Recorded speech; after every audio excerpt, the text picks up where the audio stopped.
If there's one plant that really attracts beneficial insects to the garden, or even just for decoration, it's stonecrop, the sedum stonecrop, which draws in bees and butterflies. So, how do you get butterflies on your balcony?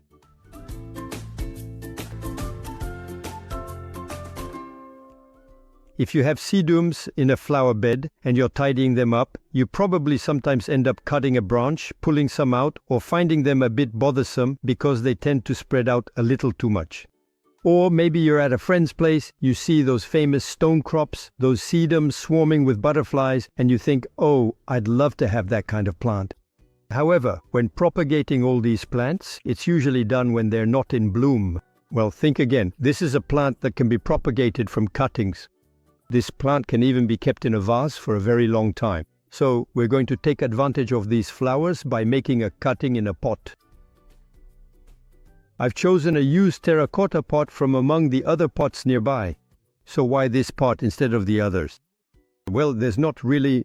It's a matter of preference. It's 18 centimeters in diameter. It's quite deep, so my stonecrops will be able to fit. And it has drainage holes. In fact, it's almost broken. And if I leave it outside now, with the frost, it could end up cracking.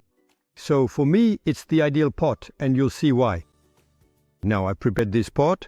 At the bottom of the pot, a shard. A shard is a piece of pottery. It could be a small tile that I put at the bottom of my pot to ensure good drainage. We're talking about drainage, and yet I'm going to moisten it. I'm going to make mud. I'm going to moisten a potting soil, a universal potting soil, very thoroughly. The point is to make a substrate as if you were making little balls with it. So you get a good dough, there you go, quite moist. This is what we'll use to support the sedum cuttings. So now I fill my pot.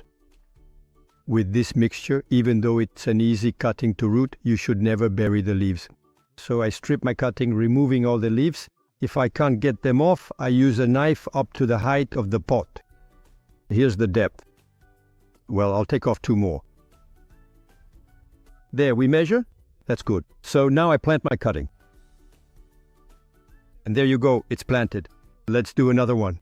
We're going to have a beautiful pot. Always using the same method, I remove the leaves. And so on. I've planted 4 cuttings in my pot, a terracotta pot. The advantage is that we'll keep this pot on a balcony and butterflies will come to it. And then, in the spring, if we want, we can plant it directly in the ground, but without taking it out of the pot. And that's why I said it's a good idea to use an old pot. I'm going to bury my pot up to the rim, and then the roots will grow out from underneath.